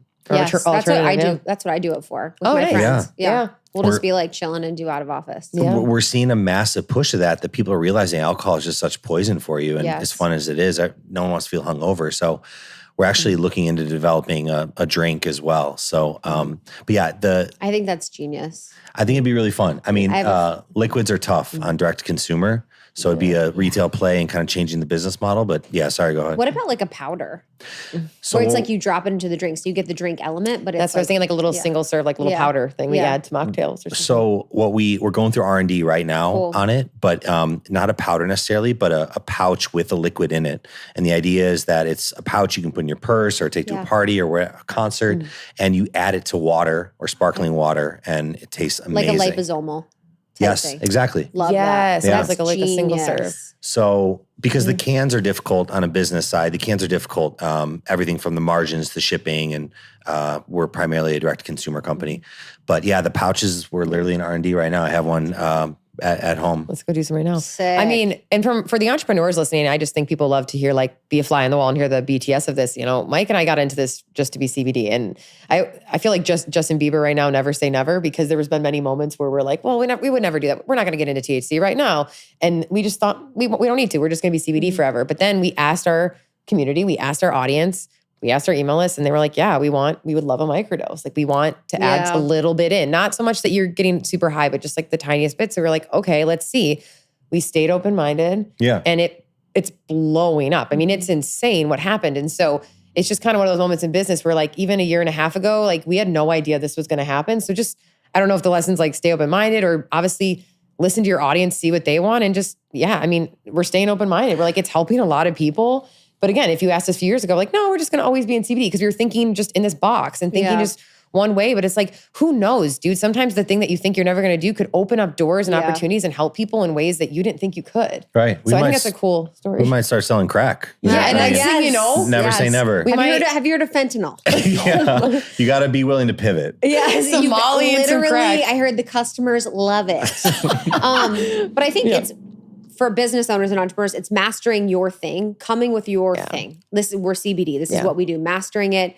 And then building the car as it's going, listening to the community. Always like, what do you guys want? I think people build something and they don't ask their consumers or the purchasers what they actually want or need. Yeah. So they're just like, I think this thing is dope. Does anyone like it? And it's like, no, it actually needs to be, you need your customer to like agree and want it first. Yeah, customer first, product second. Yeah. And you have to step back too, right? Like you can't read the label inside the bottle. So you have to take a step back and like really see it from a different lens. And we've done a great job of asking our customers, whether it's post-purchase surveys, emails, like really collecting data to what they want next. Yeah. And you have to be willing to pivot. That's good. So the data. Yeah. I mean, I used to punch people in the face for a living, and now I sell weed. So that's a hard pivot, you know? Sounds like a more fun pivot. Makes sense. It actually makes sense. She was like, actually makes sense. But I mean, listening to the DMs, I mean, I read every single one that comes in about Soul, and I like to see like what people like. And usually they're obviously really good, but sometimes someone will say, hey, can you do this flavor instead? Or, hey, I didn't like this flavor, is a little too sweet or a little too this. And I think it's good to just stay open-minded. When you have a physical product, it's such a different game. And a consumable than like, we didn't like that podcast episode. It's like, whatever. Girl. It was our content. We put it out. But when it's a physical product, it's like, oh, wow, people are ingesting this. They're giving it to their families. You do have to like take everything into consideration. I think it's a lot more difficult. It can be slightly more fulfilling and, or, you know, I don't know. I mean, or maybe not fulfilling, but I think the benefit of it is it can be more, you can scale it in a way where maybe something that's not a physical product can, but the con of it is you have to be more meticulous about the product, because it's like, this is going in people's bodies. Yeah. We can't play around with this. Like, we take it very seriously, what we create, because people are taking this in every day. I think we underestimated, and we've like upped our game time and time again, whether it's like making ingredients better, the sourcing better. You don't know what you don't know when you're starting the business. So you just jump in the deep end, see if you can swim. But we've really upped our game and kind of underestimated how much it would take in terms of like R&D, the sourcing, the formulating, working with the doctors, the scientists, like really get everything down. I just thought it'd be kind of more plug and play. And so it takes a lot of time and hand-holding, which I think is good ultimately for the product and the longevity of the business. We're 6 years in. So I'm grateful for that. Like most businesses fail after a couple of years. So after a few months, I feel like most startups don't make. So it's been a fun ride. Yeah, you guys are crushing it. And it's just so beautiful to see you work together and like you each to be in your own magic in your own lane and to see something that is built by your passion and built by something that's actually helped both of you in like unique ways, which is so fun. And I just love the product. I said we brought out of office on my retreat. It was so fun. We have our bath the girls bombs on loved the it? retreat. Yes, we had the on the last night because we're kind of hanging the last night after our ceremony. We're able to like just enjoy, and it was so much fun. You guys all got in the bathtub together or what? They had the bath bombs. Girls trip, let's get naked, bath bombs. No, it's just like everyone's so close in that moment and like just so comfortable. What and happened? no, not the bath bombs. Nope, just the out of office. Yeah, no, I know what you mean. The out of office. And then Sleepy's good. I also really love Chill. The Chill supplements are my caps. favorite. Yeah. Yeah, the I chill like Chill capsules. They've got caps. kava Yes. in there. Kava L-theanine. is like, Oh, I love like the kava. L-theanine. I didn't know kava was in there. Yeah, that's what's making you feel good. It's the kava. I A love little kava. bit. Have you ever had pure kava? Like a cup of kava? It's nasty tasting, so thank God it's in our capsule. But pure kava tea is like really brutal taste, but it's so like it mellows you out. So Wow. yeah, I'm a big stan. Is that what the kids say now? A stan? Yes. I'm a big stan for kava and 5-HTP. And I love that we have those in both of our products because Yes. those two ingredients I think can really help people if they're feeling really anxious. So And that's what's beautiful too, is it's like the CBD, but in combination with other really beautiful, powerful plants. So it's Yeah. not just getting the CBD, which is really high quality and works when it's like in tandem, especially with other really beautiful things. yeah. Yeah, we've always just been proponents of like, Western medicine has its place. It's, we are where we are because of it for so many reasons, but there's more alternatives. Like you need more tools in the tool belt and everyone's body is so different. So maybe the Adderall, the Tylenol, the prescriptions aren't 100% of the way. Like maybe you need to start supplementing and thinking about all the other things that you're putting in your Maybe body. you need to do visualizations of you not being sick. There you go. Yeah. Yeah. And then visualizing the moon. And then Saying, visualizing is the it fake moon. real or not? Okay, last question. You can just say, what's your favorite conspiracy theory? Oh shit. Okay. Oh, this is good. Mine is the whole, I geek out about the pyramids. I love history. Baby, So- that's not a conspiracy, my angel. All right, well, Heaven. but there's many different theories about Yes. what happened. So here's The rocks my were moved theory. by sound. Exactly. Oh, shit, I've That's heard what I this. think. Yeah. I A chorus of believe, angels. and Grant, you can obviously I listen to Joe Rogan's podcast because I'm like, I think that there's technology, there's ancient technology that's been lost, right? Where we got it, I don't know. But the rocks were moved by sound, all these different technologies. I don't quite believe that aliens necessarily put the pyramids there or had involvement, but maybe I'm just, I don't know, Who do you too think close-minded. Yeah. Who was it then? Humans that had a technology that was lost is my thought. Oh, so we You know? What do you think? They were like little Martians, basically, kind of like putting No, I the think blocks. we were an alien race that lived here. Oh, okay. Yeah. But not the with like hands and Sumerians. arms, more like orbs of energy, like little balls, No, but right? Or what? I think there was different types of aliens that lived here, and they had different consciousness that was more powerful or awake than ours were, and they had the technology downloaded into their consciousness to do the things Yeah. that were, So what do you think happens when you die? what happens when I die. I can't wait, to be honest.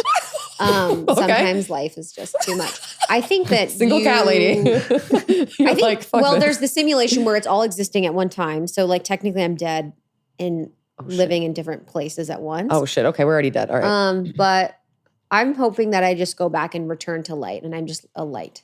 A little bulb of light. Yeah. But I probably am going to come back for another lifetime of something. You're gonna come back as like a cat.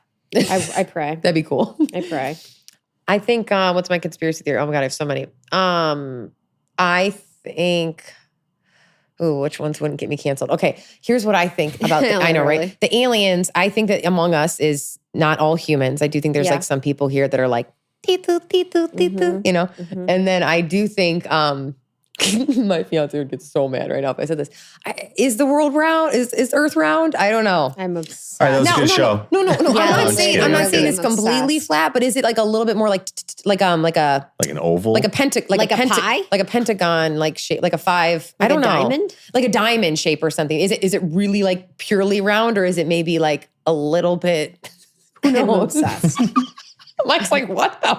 No, I'm don't know. I'm honestly open to a lot of this. Me too. I just Space is so fascinating to me. I just think Space we is don't cool. know what's Yeah. going on out there. I also, and this is kind of how I We feel also about. don't know what's going on at the bottom of the ocean. No, I will. Oh The my Speaking- God! Mariana I Trench is pretty dope. I know What do you it's, think's the ocean's down a scary there? place. I was actually surfing yesterday and got stung by a stingray. Really. Sucks. Dude, do you Have ever think has that about it? happened to you before? Anybody? In a vacation.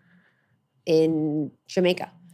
Yeah, the I heard it's like vastness a of the ocean. scary place. The ocean. There's so much. There's like a whole world down there that we think we're up here and it's the world. But like, what if that's really the world? And That's we're just like space. the little bit of the earthlings on land up here. Yeah, it's like the darkest dark space. Like there's more water than land. Yeah. So that they are actually the majority. Yeah. Oh shit. Have you thought about that? They think that we're just like the little bugs up here. Fish are the majority, you're saying? Yeah. I think the beings on underwater are. Oh, there's beans under there. Shit. Okay. If all this is real, is my only thing is like, why haven't we seen it? Like all these pictures of UFOs and videos are all like super grainy. And like, why do you think we haven't actually like seen one? It's a bunch of like people showing pictures like this. So we see with our eyes, 98, I think it's like 95 to 98% of what is actually here, we don't see with our eyes based on the light rays. Okay. So we actually don't see much. Okay. So I think it exists and is around. And I also think we're choosing to not see it. And I also think that aliens are here and they want to live in peace. And they are like, you guys are so dumb. Yeah. Sure. Yeah. They're like, you guys did the A-bomb recently. Why would we want to show you who we are? Right. Yeah. And people would freak out. Yeah. Right? Because, yeah. We can't be the only beings here, though. There's no way we're the only creatures. No here. way. No way. I don't think we're the only creatures. All right, guys. And if you really want to see some aliens, take 8 of our out of office gummies. take 8 of out of office. And you will go to the moon. You'll go to the moon without having to go to the moon. Literally. All right, you guys. I love you guys. I'm so grateful you came. You guys are just such true, genuine people that are just, thank you.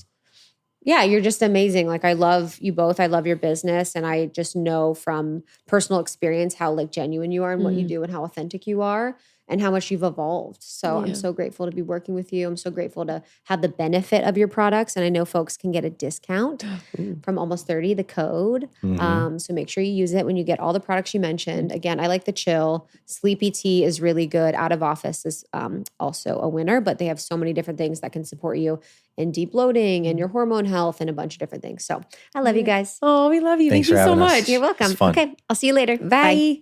We're going to go look at the moon now. Thank you so much, Mike Lee and Angie Lee from Soul CBD. It is getsoul.com and you can use code almost30 to get a discount. That is getsoul.com and use code almost30 to get a discount on any of their amazing products. They're going to help you with anxiety, bloat, focus, inflammation, mood, or support your pets and sleep. Awesome. We love you guys. Thank you for listening. We will see you on the next episode. See you soon. Bye.